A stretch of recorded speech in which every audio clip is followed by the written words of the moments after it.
Can everyone hear me all right? Yes. Hi, all right. Hi, my name is Dimitrios. I've been a C++ developer for almost seven and a half years now. My first time speaking at C++ meetup. Thanks, Phil, and everyone else who got involved to kind of like help me get this talk up on the screen for you today. So we will be talking today about parser combinators, about C++ callables, how you can mix the two and do something quite generalized and quite like user-friendly, very nice API. Why would you want to do that? So before I even jump to the slides, I'm betting everyone who has ever written any piece of code will probably has had the need to write something that reads something from a text stream or something like that, transforms it to something that the language needs, and then calling a function with that parsed output, right? So we've all been in that situation, right? Parsing something, calling something. Then that something changes, then we need to do something to our parser, right? That there must be a better way to do this. And this of course needs to scale. Essentially, when you've got things like RPCs, right? So you've got an open set of functions that accepts an open set of arguments, right? And you don't want to be stuck writing parsers for every little bit of thing that you need to handle. So like that's essentially the essence of this talk. So like if you have like a console in a game that you want to invoke remote commands or something like that, if you have like an admin port on a microservice that you want to invoke functions on, that sort of stuff. So yeah, the talk is not going to be about achieving maximum performance, but it's going to be more about maximum modularity and set up once and forget almost. So yeah, that's kind of like a bit of what we're not going to be covering today. So we're not going to go deep into the theory of like how do you set up a grammar for your parsing. That's all like theory is okay. You need some basis, but today it's kind of like mostly hands-on. So we will be looking at some code as well. So we're not going to be talking about all the parser and parser combinator libraries that exist out there, right? We're only interested in like one, the one we will be using to demo today's code. And we'll briefly talk about like what constitutes a set of good features that a combinator library ought to have, right? To be at least usable for what we need it. We're not going to deal extensively with error handling, right? Obviously, when we're parsing untrusted input, we need to make sure that all errors are handled, right? Problem with error handling, here it's going to pollute the essence of the code, right? There will be places where I'll say like, this is where you need to handle your errors somehow, right? And it is very third-party dependent. So like if your parser combinator library uses exceptions, then you have to abide by the rules, catch those exceptions, propagate your errors, or any other way. When you want to deal with like sets of grammars, there are ambiguities. Like one example is you get past a set of opening and closed curly brace, right? Where, as we'll see later on, like in JSON spec, curly braces means like an object. But in C++, like when you want to translate a key value pair, it could be a set, it could be a multi-set, it could be anything, right? So an empty set, what does it mean? Have I received an empty set? Have I received an empty map? Or have I received something else? So like the set, the grammar set that we are going to be implementing here is not ambiguity free, right? So one thing could mean different things in different contexts. So That's up to the implementer. Works for what we're going to do, and we leave it there. And of course, when dealing with templates and all of that, because there will be some template metaprogramming involved, of course, the new style of writing templates is obviously with concepts, constraining your types, and all of that. But I've chosen not to go too deep into that because it will pollute the code that we're going to see. But I will mention like where constraints would work best in the examples I'm going to demonstrate. What we will cover is like talk a little bit about parser combinators, how to use them. So like how to use combinators to do what they advertise, right? How do you combine those primitives to build more complex structures? We will be using one specific library. I will mention it later on, and that's what we will be focusing on. We will be touching onto some code which I will provide links to at the end of the presentation. And you will see that the API will be as simple as possible. So that's pretty much the end goal, right? We have a callable which takes an arbitrary set of parameters. We do something with it, right? And then we call that something with a string. And it just works. So like whatever this returns, this will return if the parse was correct. And the callable will be called as you would expect with the right arguments. That's the end. How do we get here? All right. Yeah, let's talk about parser combinators first. Wikipedia entries here for like a deep dive into the theory. But essentially, it's like the word says it, essentially, right? A combinator is the ability to put together small primitives, small parsing primitives, to create complex structure of parsers, right? Functional style. So let's say we have a primitive that when you put an input in, it tells you that the element I'm parsing is a digit, 0 to 9, right?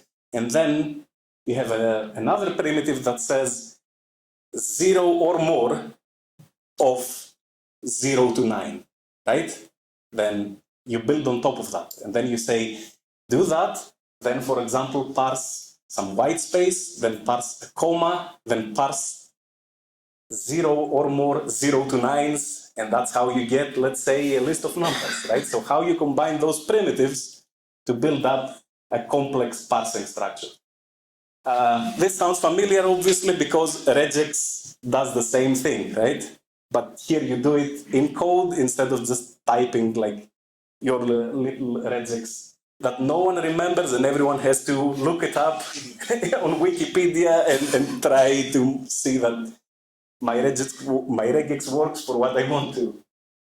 So this is a very crude example of what a parser combinator would look like if we were to implement one by hand.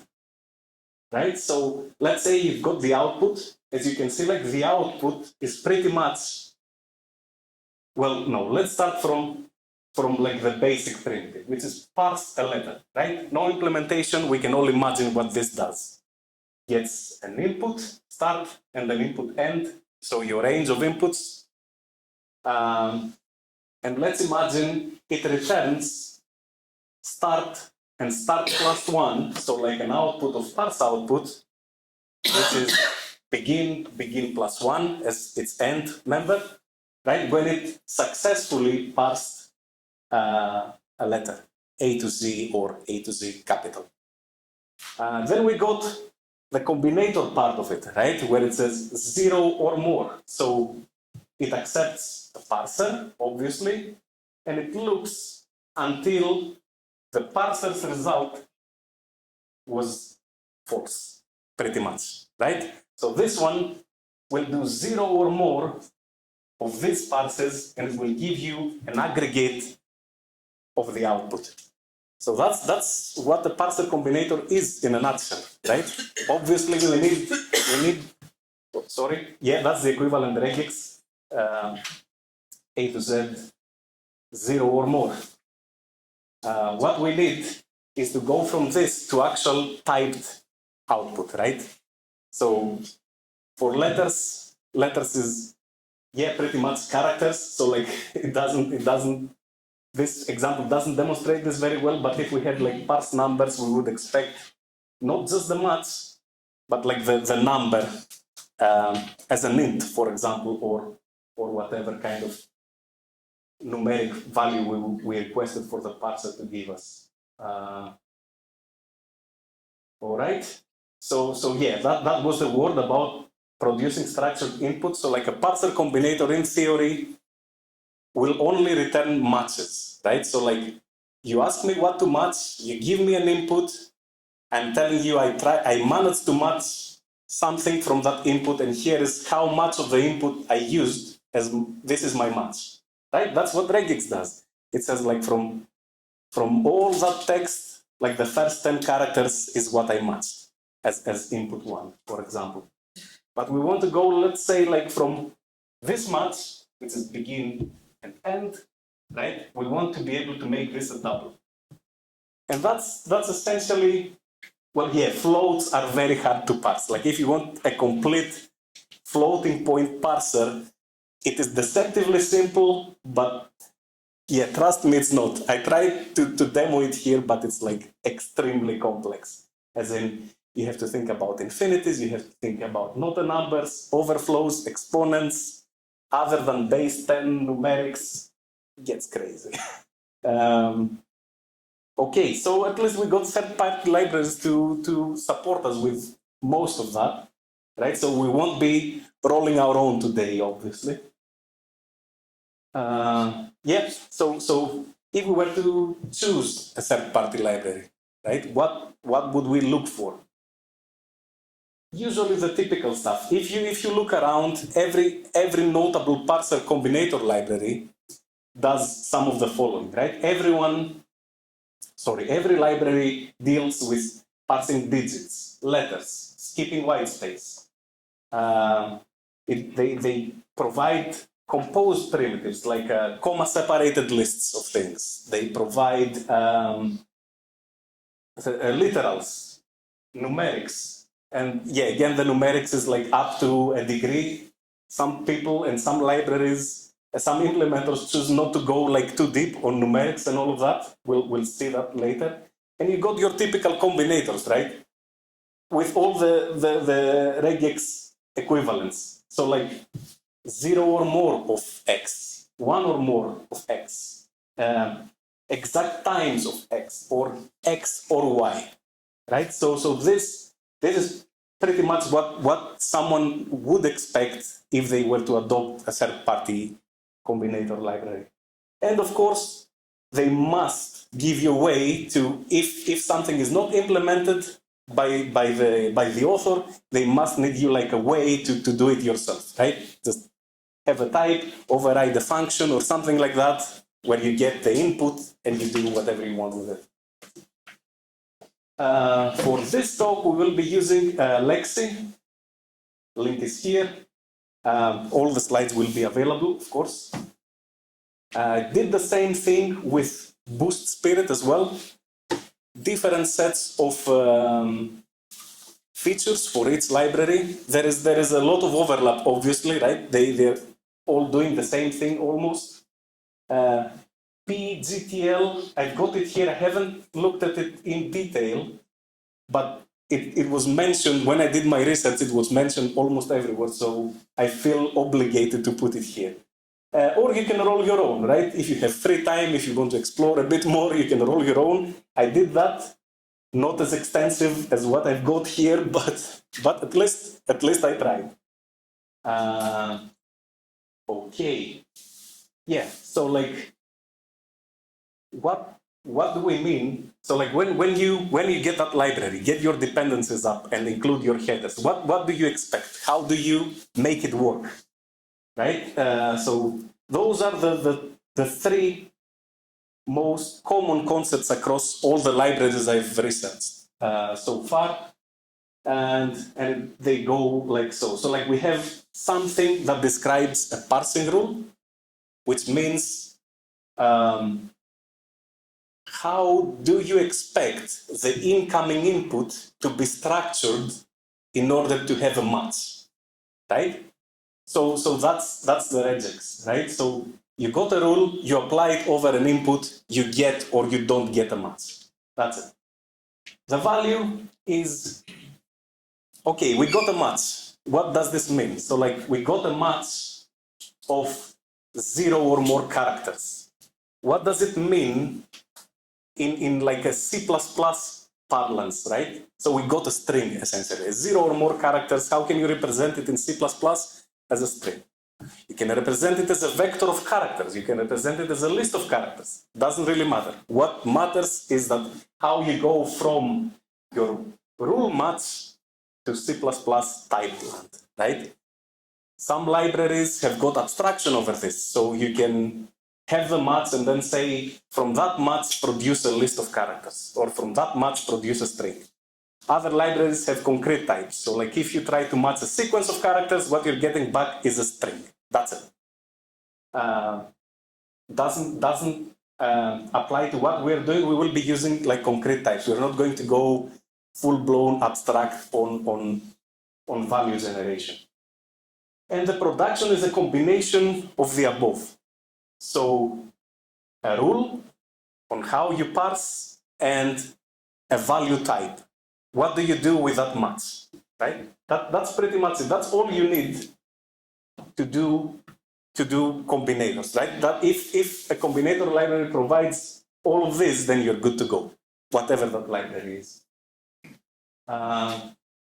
Okay, let's get some theory of like what is it? What does it mean? Let's say to parse something easy, right? 32-bit number in 32T in C++. Get a sign, plus or minus, right? For example, JSON doesn't recognize between integers and floating points. Everything is just a double, glorified double, let's say. The spec doesn't even allow for a plus sign in front. That's how we interpret the spec, right? So like if you have like a plus sign followed by the number, that's apparently not a valid JSON number for whatever reason. One or more digits, right? Then it's up to the implementer what it means to ask for a uint 8, for example, and receive a number that is 10 digits long. Right? Do you overflow? Do you report an error? Right? That's all implementation detail essentially. Right? Do you parse up to the exact digits that a uint 8 might represent, which is 3, right? So 255, if it's more than 3 digits long, do you keep parsing and report an error, or do you stop at the third digit because that's what the user asked for? Do you parse binary? Do you parse hex? Do you parse octal? Right? Flavor of the day, pick and choose, depending on the library, right? And depending on your needs. Digit separators.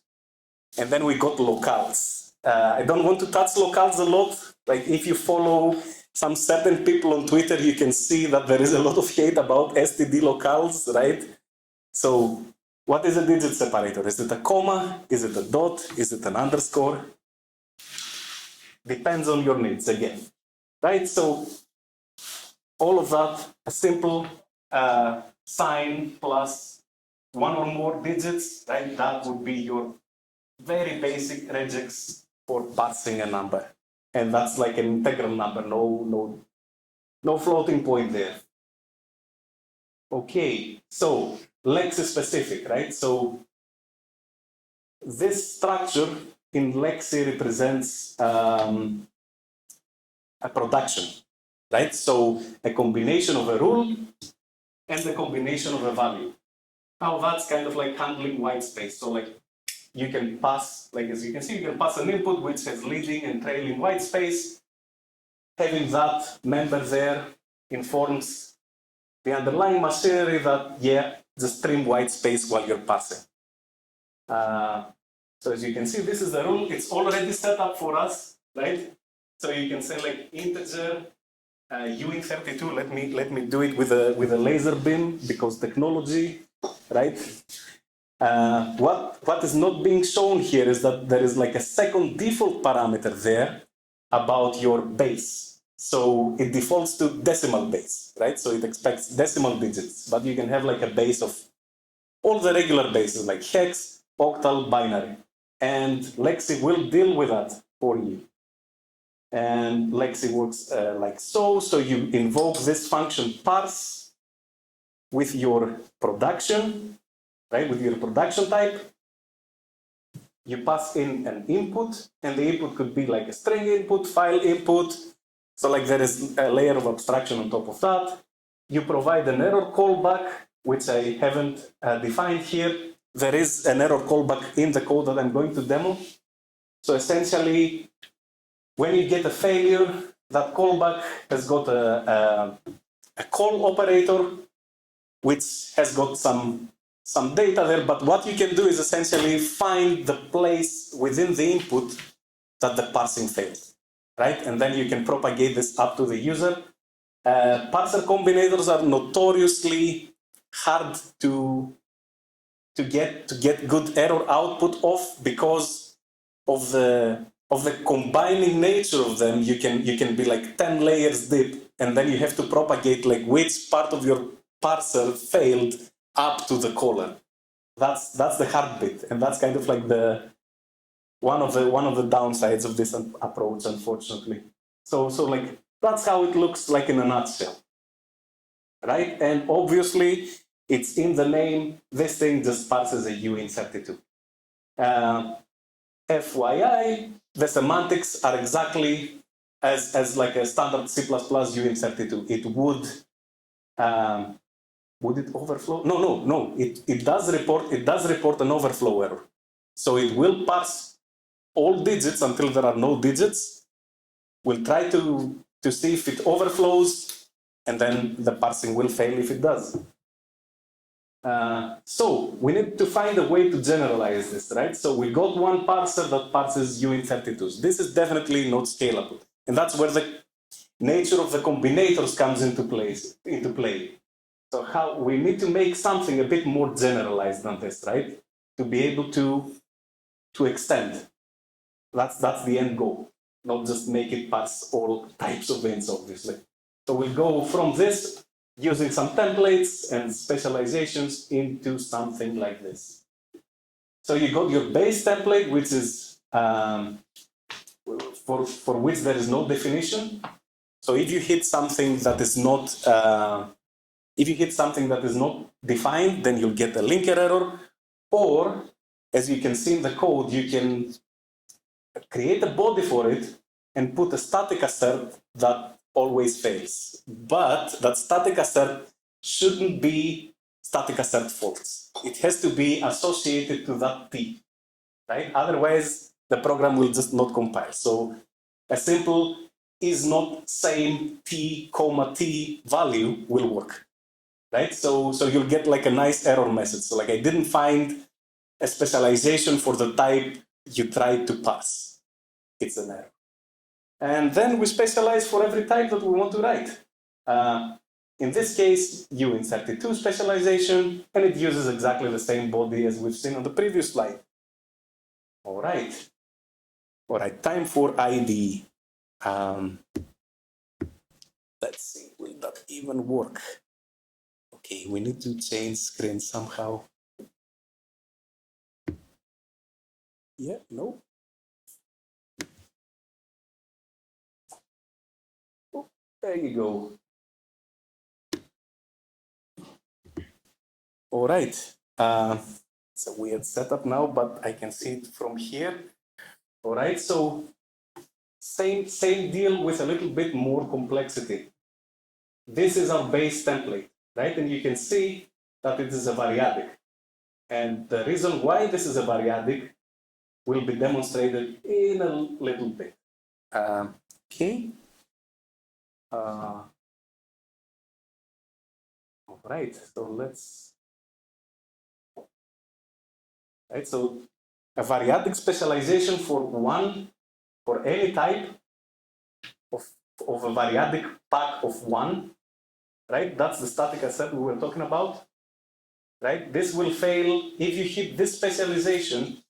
Static asset will trigger, which means that you have an unimplemented specialization for that kind of parser you were trying to parse for. And that you insert it too. It's all here, right? Nothing special here. Let's see some other specializations that are a bit interesting, right? All right, we got a specialization for Boolean values. It's okay if the code is not like not in a legible sense, like I'm not expecting anyone to know Lexi just because I'm giving a talk for it.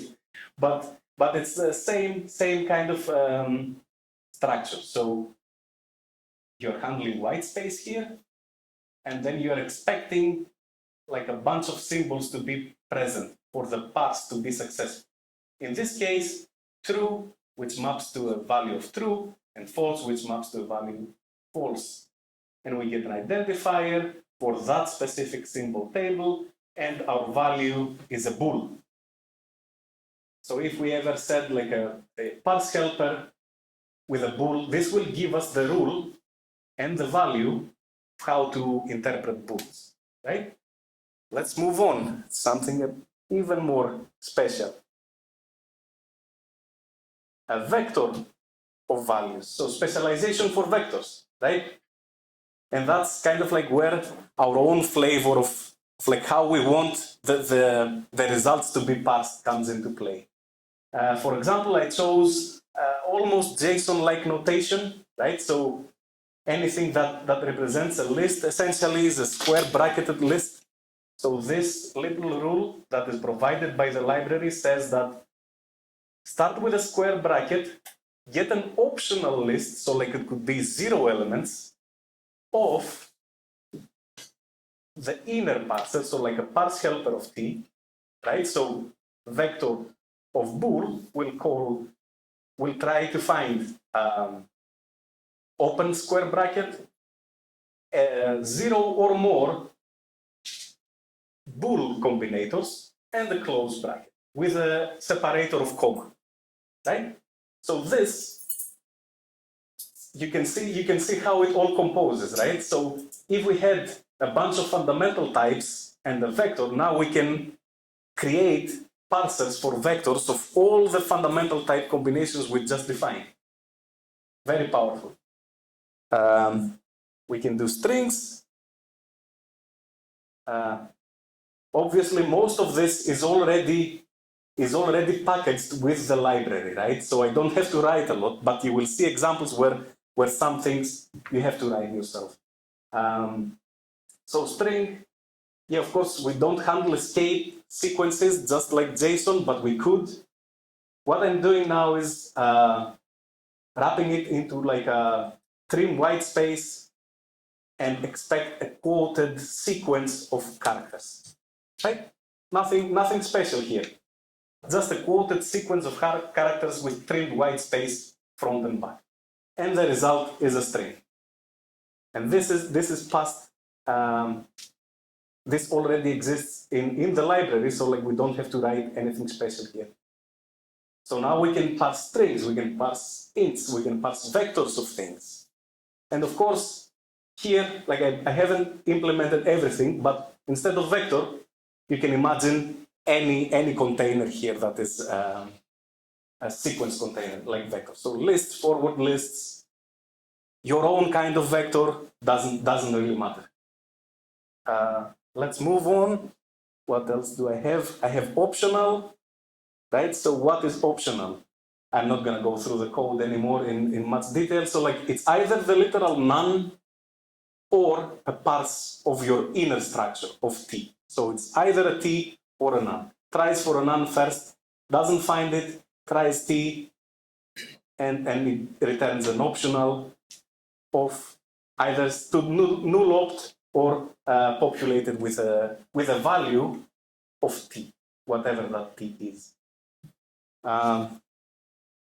And now for a little bit more interesting stuff,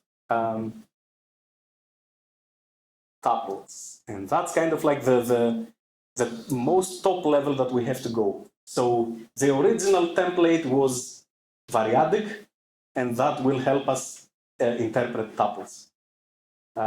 Yep, forgot to mention this code is C++17 for convenience, right? We've got, the variadic expansion here. We got const expert if, and all of that is for convenience. You could do this with C++11. Wouldn't recommend. It's the const expert facilities on C++11 are not up to task, but with C++14, this is quite doable. So, what is a parse of any t's, right? A number of t's. It is a parse of the first type, and then an expansion of comma and the rest, right? So this would expand into first, comma, next, comma, next, comma, next, depending on the number of the types of rest here.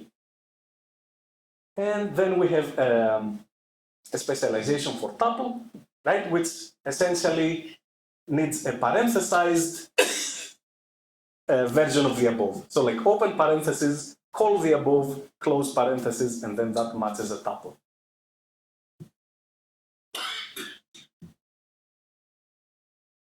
We got a version for arrays, and arrays are strictly sized, which means that we expect the input to be n elements exactly, right? So we wouldn't allow less than n or more than n. So like we're expecting exactly n times of elements separated by comma with square brackets.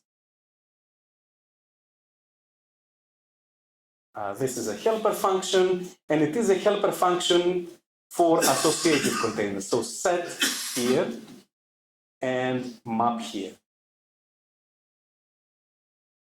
Obviously, the allocator is missing here from the set of templates accepted by std_set and std_map and std_vector above, right? But we could just add another argument here and generalize for any allocator, essentially. And as you can see, we are writing our own parser. So like essentially, we are informing the third-party library that we are doing. The rule is handwritten by us, right? So it looks for a scan, which takes something, and that something is what scans the input, essentially. So what we're doing is like we have an inserter helper here, which essentially parses a value of t, because set only deals with t's and only deals with like keys. Then we try to insert it, and if the insertion fails, then we respond with a failure. So like our parser of associative containers fails on duplicates, right? Another valid, equally valid implementation would be don't fail and just consume the duplicates, and it's up to the user to decide, right? I've chosen here to fail on duplicates just to demonstrate like a custom combinator. So we are calling that loop helper from above with that special inserter and the scanner from Lexi library. And then we're waiting for the loop helper to see if it has like a value of set t, and if it doesn't, then we report an error. As in, we've done whatever we did, but now we need to set the scanner to be in an error state. So like our parse failed, right? We need to report this upstream. So imagine this being wrapped into, let's say, an optional set of t, right? And it looks to see if it can match a set of t. How can it know that a set of t match was a failure? That's it. That's pretty much it. It's very implementation dependent. Some implementations just do it on invariants, right? Where you say like, you just don't move the scanner head, and if the scanner head didn't move between calls, it means that your parse has failed. And the inserter essentially just loops with a comma separator, right? And it calls the inserter and appends values to a set or a map of key values. And that's it. Yeah, I'm not claiming this is rocket science, but like the composition is very neat and it will work out very well. So like this is the inserter for a map. So we parse a key, we parse a column, just like JSON, and then we pass a value. And then we try to insert. If insertion fails, then we report failure. And I made a silly attempt to try and write a rule for parsing floats, which is commented out because that is the hard way and there is an easier way. If we only make like a small assumption about the underlying input. Anyhow, so I shouldn't uncomment this code, but you can see like the first thing we do is like we have an optional sign. And then we can have a bunch of digits. And then we can have a dot, which ends like our integral part, and we start the decimal part. Then we can have a sign for the exponent, which could be either capital or lowercase. And then we can have another bunch of digits that denote the exponent. We can have leading zeros. We can have no digits between the sign and the dot. And depending on that, there is like so like the rules of parsing floats kind of like detract whether there are digits before the dot or there are no digits before the dot. Then we can parse infinities, we can parse not numbers, and all the rest, right? And then we pass that rule into the scanner, and the scanner gives us back, it has the ability to either give us back a float or give us back the range of the input that was matched, right? So it doesn't, Lexi, to be honest, doesn't even attempt to parse floats. But what you can do is like you can put the rule for parsing floats, it will give you the range of match, as in where do I match, where does my match start, where my match ends. And then we can pass that range into another third-party library that deals with parsing floats, or we can pass it to, where is it? String to float, right? We can convert the begin and end to a string, pass it to string to float, and return that, right? Not very performant, but it will do the job. Of course, there are many libraries that do it much faster than that. So modern versions of C++ do the from chars, so you can have like a start and stop, start and end for your input, and they will give you a float. So essentially, I'm doing a cheat here as well, right? We knew from, let's say we assume that the iterators that get passed around on this scanner are contiguous, right? So I don't need to look ahead for the end of that floating point number. So all I have is like the start of the buffer, and I want to see like starting from here, can I get a float out, right? There is the str2f function that only takes like a const char star that does exactly that. And it tells you if you've got a float result, and it tells you how many bytes it processed, right? So we essentially preempt the parser, send the begin iterator into str2f. It tells us that, hey, I've processed like 10 bytes and I got this float. And then we manually increment the iterator, as in like we're passing dummy values in to advance it the distance between start and finish if the parse was successful, right? But that implies that what we're passing to str2f is contiguous, right? So it cannot be like an iterator to a list. Otherwise, this will blow up, because I think this internally just calls ++ start, and then, yeah. And I think that's all I've implemented for this example. Yeah. Yeah, I think that's enough kind of like to get us somewhere at least, right? And you can imagine if you have like your own type, you can pretty much write a new specialization for parse helper, right? Do your own thing and add it to the overload set. So then you can have a vector of your type, you can have a list of your type, etc. Right? So composition for the win. Let's go back to the slides. If I can find my cursor, that is.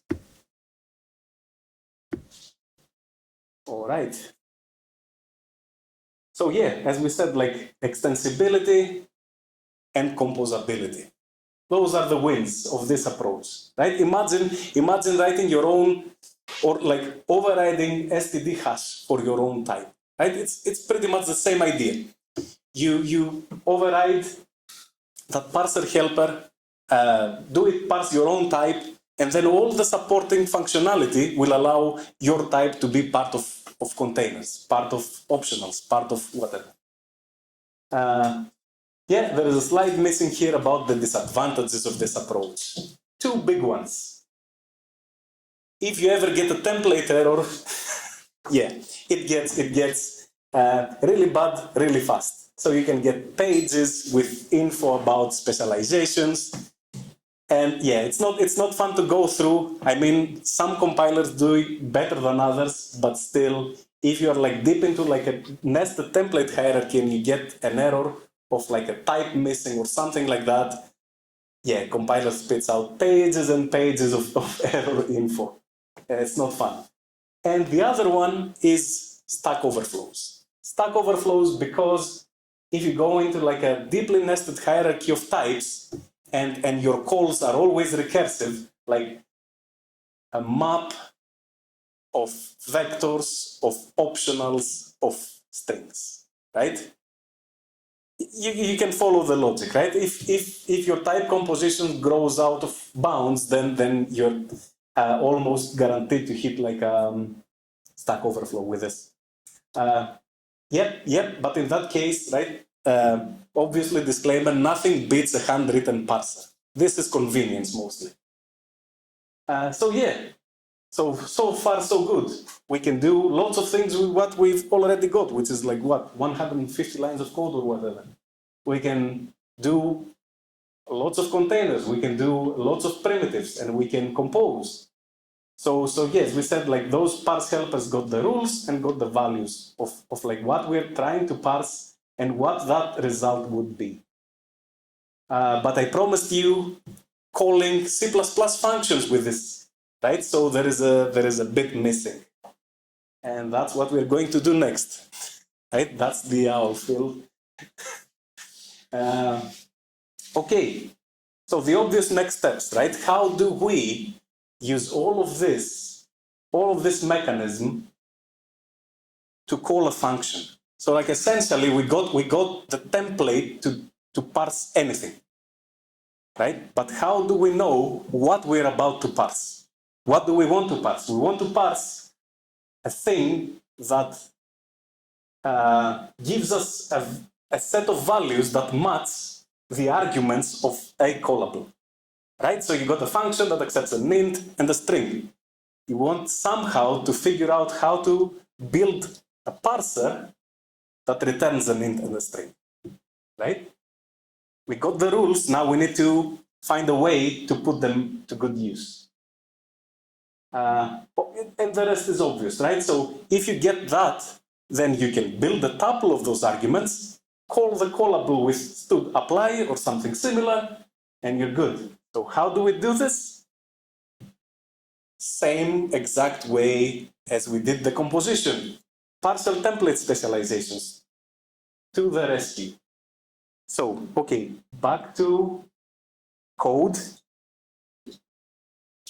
And we see how this is done. So this probably is not the first time you've seen this, but those two things work really well in combination. I can find the cursor, yeah. So how would you do that? So like a set of callable things in C++ is a function, a pure function, a function pointer, a member function pointer, and the class that implements the call operator, right? So we're using the same technique. Oh, yeah, please. Sorry, just a quick question. Could you disable the visible white space? Because it might be easier to read on the projector. If I only remember how to do it. It's in view. View. Yeah.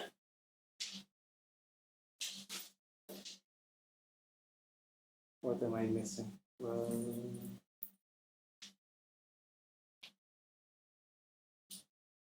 Oh. It's been so long. If anyone knows the shortcut, please.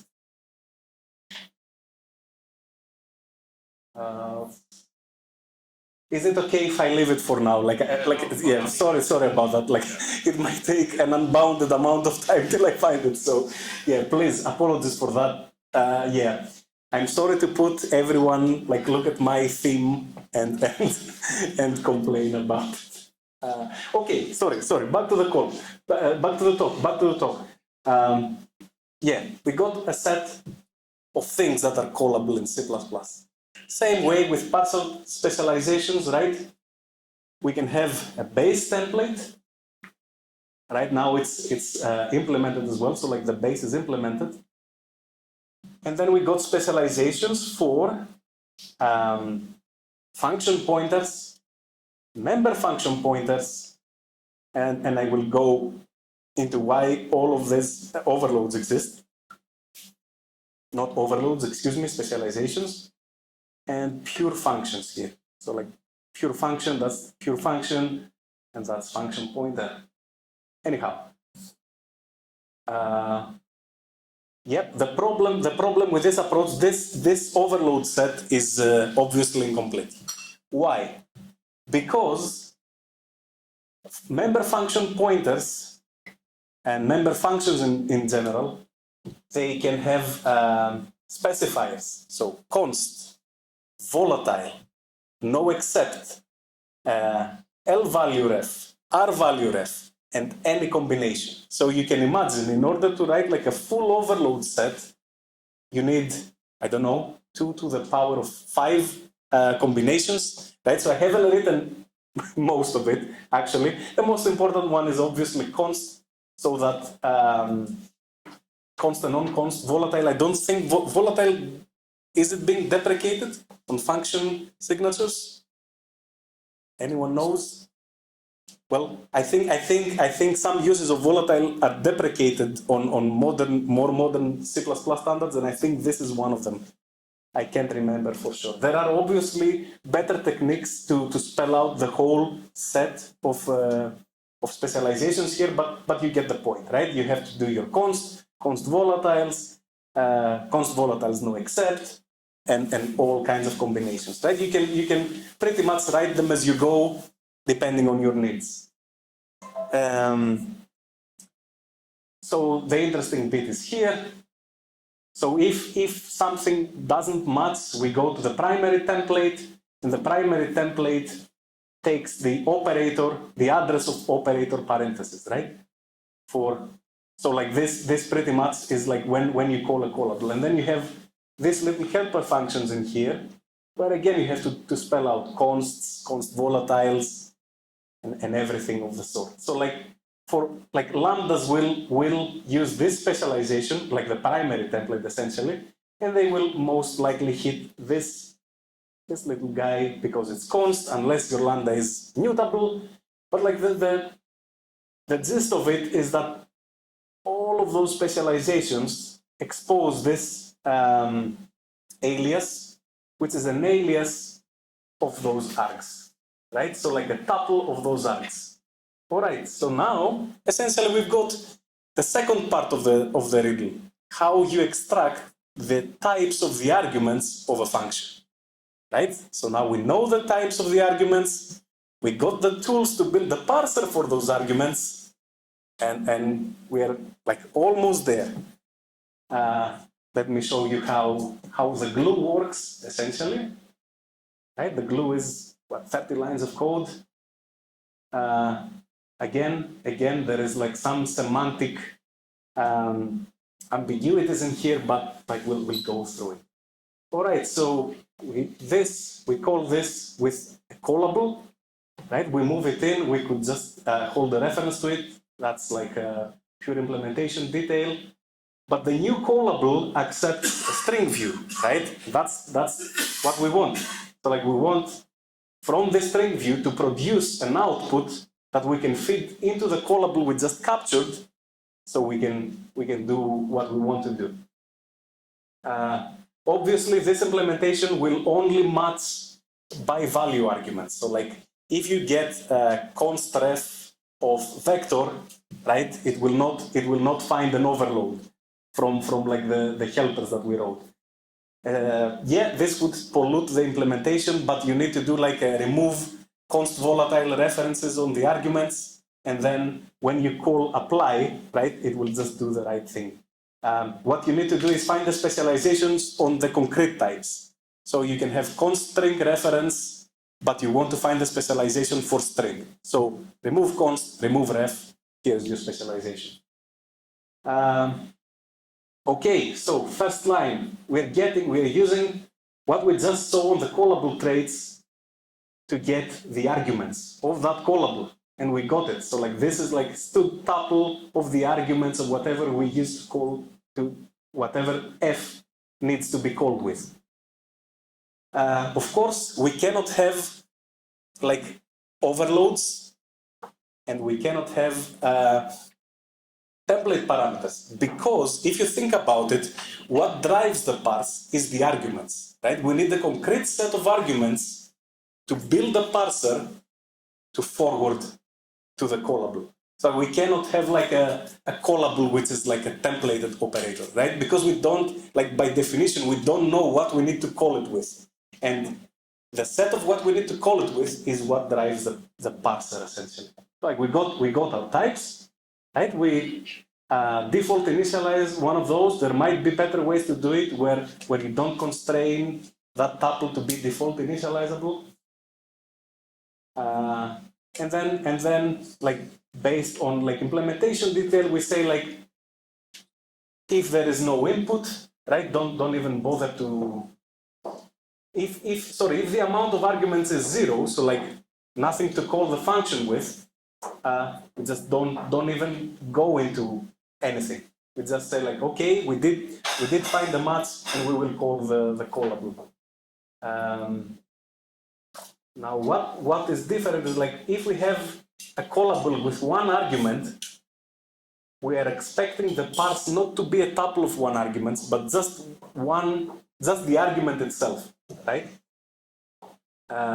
Which means that if you passed into this a callable of one argument, you wouldn't need to wrap it in parentheses on your string, essentially, right? So callables with one argument, no parentheses. Callables with more than one argument, then you pass like I want to match a tuple, right? This is I want to match a t. This is I want to match a tuple of t's. That's why you need parentheses. Again, implementation detail. You can get rid of this std get 0, right? And then it will match a tuple of size 1. Will work the same, but your input will need to be wrapped in parentheses. Then we call parse invocation, which essentially wraps the parser that we built for this tuple. It combines it with a parser of end of file.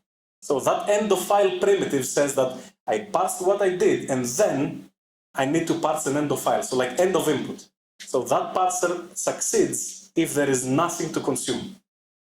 Right? So we make sure that there are no leftovers. So like when you did the invocation with 1, 2, 3, 3, 4, 5, there is no leftovers, right? That's again implementation detail, but I chose to go like this. So this parse invocation, right, constructs a parser for this, appends an end of file parse to it, and then we parse that essentially. So like this parse invocation is found in here, all the way to the top. Parse invocation, right? So we construct a string input from the string view data. We parse a wrapped production of t with end of file. So like we do the parse plus a parse of end of file for this parse to succeed. We pass that to the parser. If we get a result success, if it's not success, then we obviously notify false. Otherwise, the result is like it's like Rust's std result type, right? So it wraps an error and a t. So like we get the value of t out, we move it out to the out value, and then we return true. And then we go in here. So we got the match, right? We return it. We return the result of apply to that function with that tuple, and we wrap it into an option, right? So the result of this is the return type of f wrapped into an optional. So we get a null opt. If the pass failed, we get a populated optional with the correct type by invoking that. And that's pretty much it. Yeah, I think there are no more slides there. Let me just show the last slide, which is, yeah, if that gets out of the way. Oops, I don't even know what's going on now.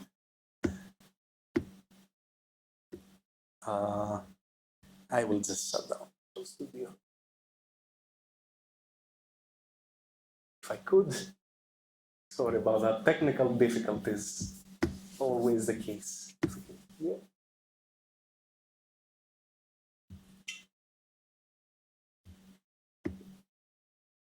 Yeah, that's it. Thank you all. Thank you for standing here listening to me talking for, I don't know, almost an hour now. The code can be found here along with the slides, and that's it. Thank you.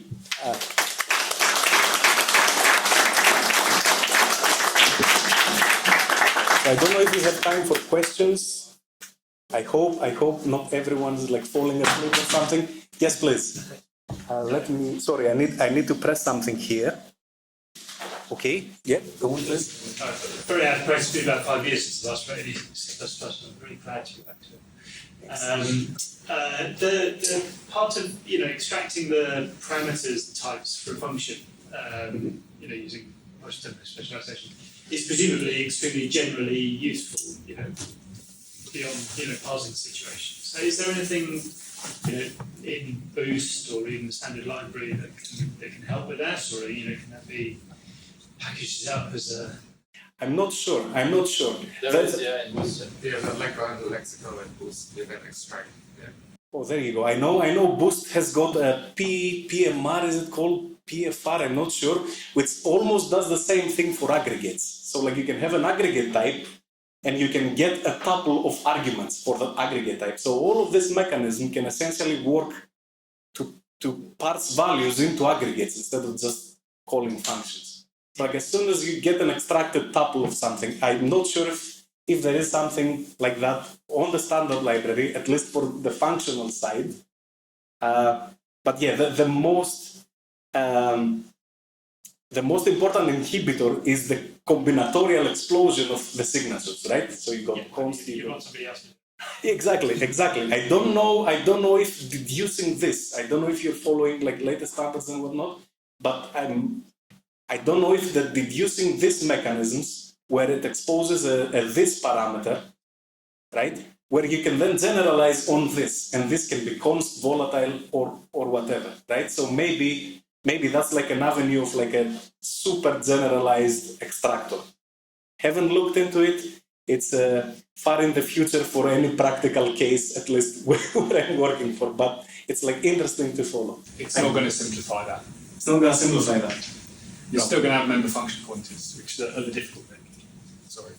Yeah, because like conceptually, the constant volatile applies to the this parameter, right? And then you think like, if you expose a this, right? I want to generalize this, whether it's const, whether it's volatile, I don't care. So like it will match with everything. If you say it doesn't help, too bad, someone will have to write it. Yeah. Any other questions? Not so much a question, it's a comment, because nesting, I can see how that would be a problem, as you mentioned, because there are some environments where you simply just couldn't nest to like any real degree. There's just not enough memory there. Mm-hmm. The best thing I would recommend is like if you have specific needs, probably a handwritten parser is the best thing you can do. I mean, instead of just constructing combinators, you can literally construct a regex and just use a regex library without constructing regex and do a match. Right? The same way we are building a digit, one or more, right? Imagine building a regex string the same way almost, right? But yeah, I don't know how to get out of the recursion kind of like pitfall with this approach. Not yet. I haven't researched it so far. So yeah, please. You haven't heard of a thing called SACS? It's very old technology, but basically it's an event-based mechanism which you can stream bytes. And whenever a particular pattern comes up, it files an event and capture, and you build your AST or whatever it is you want to do afterwards. No, I haven't. But actually, Lexi does pretty much what you're describing, right? So like, it essentially builds like almost like a parse tree or however the author calls it, and essentially like simulates what you're talking about. But like doing it on such a low level is probably more efficient. Like, sorry, I don't know that. Do you have an OR operator on the expressions? Do we have quite a complex tree? Yes, I deliberately omitted the OR operator, right? I deliberately omitted it, right? Obviously, the result of an OR operator would be a variant, right? X or Y. The problem is, as in conceptually the problem is, or you can say that it's not a problem. I'll just use semantics. I'll elaborate a bit further. So let's say you want a map of T or a set of T, and you get a pair of empty curly braces. What is your match? Is it the map or is it the set? Or is it both, right? The problem is the ambiguity. And that's why I decided to leave it like this. So you have an int or a float, and you're past an int. Which sort of comes backtracking it, really. Exactly. So you've got the backtracking, but like then it's like the answer is based on semantics. Like, do you want the first match to be the correct match? Do you want the most correct match to be the correct match? Right?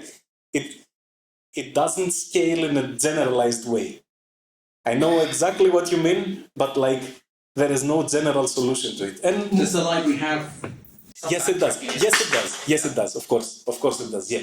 So you can say like this or this. I think an example of this or this is actually in the true or false, but it's like very constrained. So like it's two literals. It's either this or this, and the way those libraries work is that some productions produce a type, some of them don't. So like when you say I want a curly braced, enclosed, comma separated one or more T's, right? Those commas match with an existing comma but don't produce any values. Sorry, I lost my train of thought. So the example of like matching two literals is essentially you don't get back which one matched or something like that. So like you map this literal maps to this value, this literal maps to that value, give me that value if you had the match. So on simpler sets of alternatives, it's easy to reason about. But then if you generalize it, then you have to set some expectations. That's the best I can say. I do have something like a variant implemented, not on this repo, but I can add it as an add-on like after the talk. Any other questions? So what's the trade-offs of writing in regex versus using the parser combinators apart from readability? You mean Do we- producing regex in such a way? I mean, as in, like, imagine I have a task, I need to parse this like input, and I'm trying to decide which one I'm going to use. Like, if I'm just writing like my custom parser, or if I'm using these parser combinators to parse the input. Well, it's like if I'm writing like a small like. Yeah, for sure. I think that the benefits of this is like scalability. So like it's not like a one-off task. Obviously, if it's a one-off task and the thing you have to parse is simple enough, probably this is an overkill. Yeah. Do we pay for it? Like what do we pay for it? Like do we like is the complexity of like implementing it, or like is it slower? I think there is a lot. Sorry, your question is like very packed, right? So let's start with performance, right? If your number one concern is performance, then obviously roll your own, right? No doubt about it, because you know exactly what you're parsing. You have exact control of like where you're like where you are at the parsing state, and then you can do smarter decisions like that. The obvious caveats for this is like if you don't have like a good basis to go with, then template errors become almost unmanageable if you're not used to them. Speed wise, like okay, if you're using like the standard libraries regex, then just do this, please.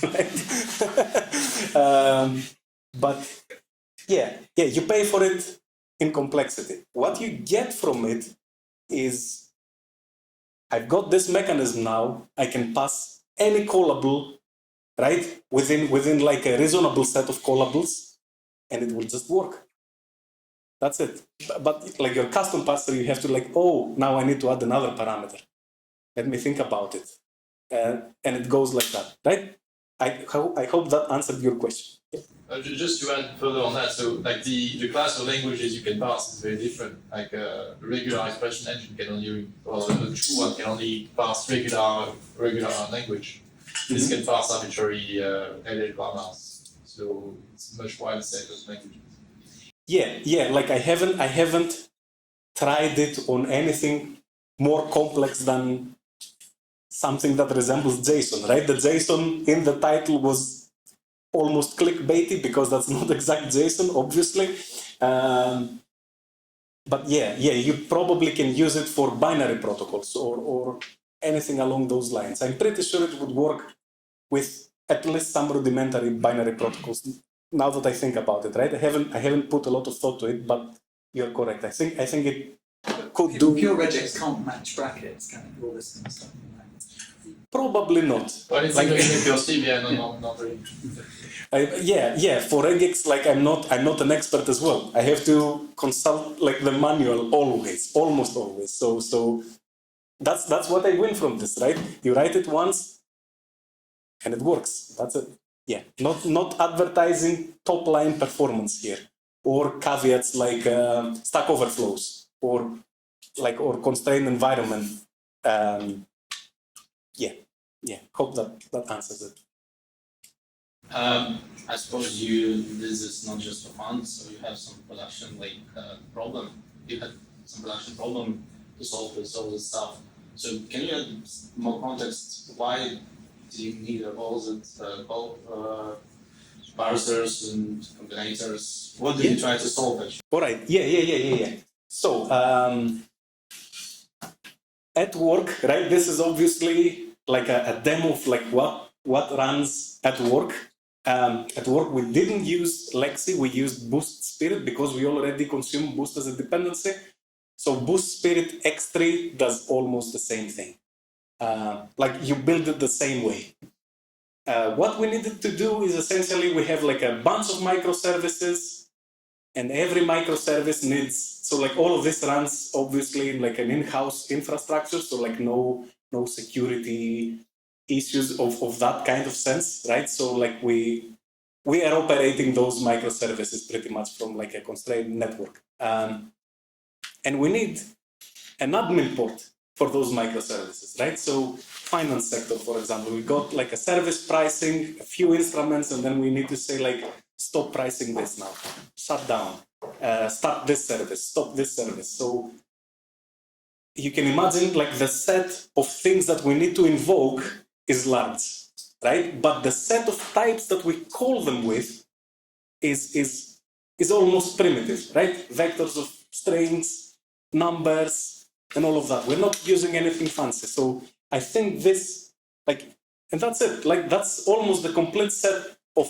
things that we needed to write to support 99.9% of what we needed, right? So you essentially netcat to a port, you can send it, like you have a registry of callables, which you say like call, start, instrument with those parameters. And it will tell you like, I failed because I was expecting this, but I didn't get it. That's the business case, essentially. And I was told, this is quite interesting, why don't you make a talk? That's what I'm here for. Yes, please. How difficult would it to make a serializer using similar logic? So assuming you pass something, you change it, then you want the data for them back. All right, I've been looking at a programming anti-patterns, and one of them is like the golden hammer, right? So you can see that I'm using partial template specialization for everything, right? It solves all my problems. So this is my golden hammer. I'm tempted to tell you that using parser specializations will probably solve your serialization issue, but I feel that I might be slightly biased because of what I just said. So I hope that helps. Yeah. Assuming you are parsing an operator, binary operator, how do you handle the precedence? How do I handle what? Sorry? Precedence between operators? Yeah. I know this is a problem. I kind of like tried to omit it. Lexi does have a way for you to set operator precedence of what you're doing. The set of things that I had to parse did not have that problem. And I'm kind of like implying that whatever comes first becomes processed first. So yeah, implicit. I know of the problem. I'm sorry, but I haven't looked into it so much. Apologies. Would you put it on the parsing bit or the coding bit? You don't know. Please, if you know. Every mature parser combinator library will give you tools to specify operator precedence. Can we extend this to parse something like a SQL grammar? Good question. Unfortunately, like I want to be optimistic and say yes, but I'm not sure. Like, don't take my word for it. Sorry. Sorry if this is a stupid question, but why do we need a call to construct function while setting the value, the member value? So the struct member value, you're calling a construct function. I mean, we already know the type we are looking for when it is passed to the rule. Oh yeah, that's library specific, right? So that library has a lot of ways for you to initialize your values, right?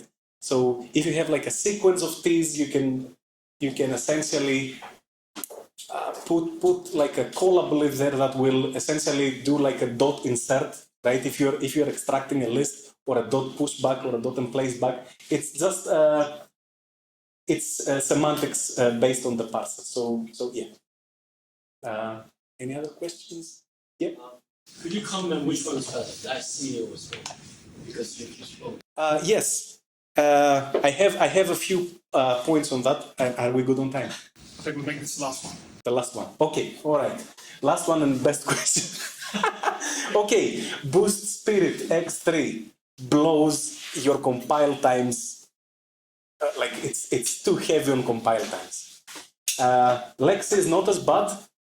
Probably not even noticeable.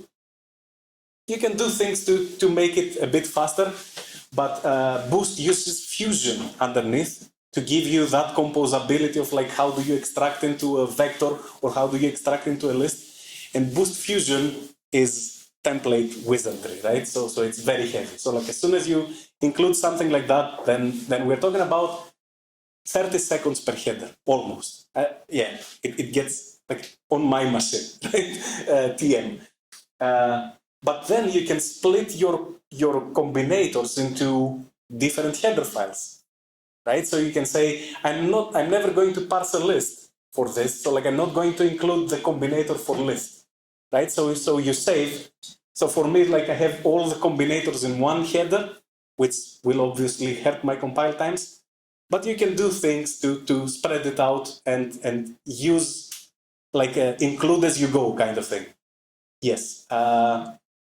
The most complete implementation that I did was with Boost Spirit. So like from my point of view, Spirit is kind of like more aligned into like what I think I should write to get this working, right? So API wise, I think Boost Spirit is like kind of like more suited to my flavor. Okay. I think that's it. Thank you very much.